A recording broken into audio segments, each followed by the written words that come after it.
Bugun biz 2026 yilgi Chevrolet Labo haqida qisqa, lekin to'liq ma'lumot beramiz. Bu avtomobil asosan kichik biznes va yuk tashish uchun mo'ljallangan bo'lib, yillar davomida ishonchliligi bilan mashhur bo'lib kelmoqda.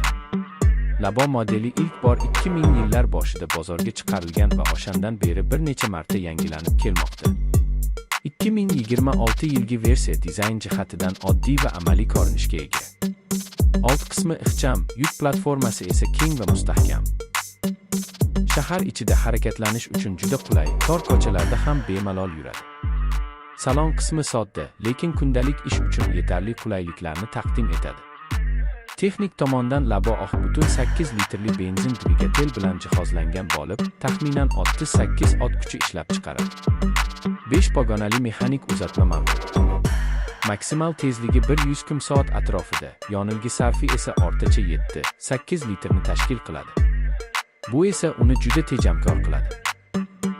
Narx jihatidan ham Labo arzon segmentga kiradi va shu sababli u ko'plab tadbirkorlar uchun maqbul tanlov hisoblanadi. Uni boshqa mini yuk avtomobillari bilan solishtirganda, Labo soddaligi, arzon ehtiyot qismlari va past xizmat xarajatlari bilan ajralib turadi.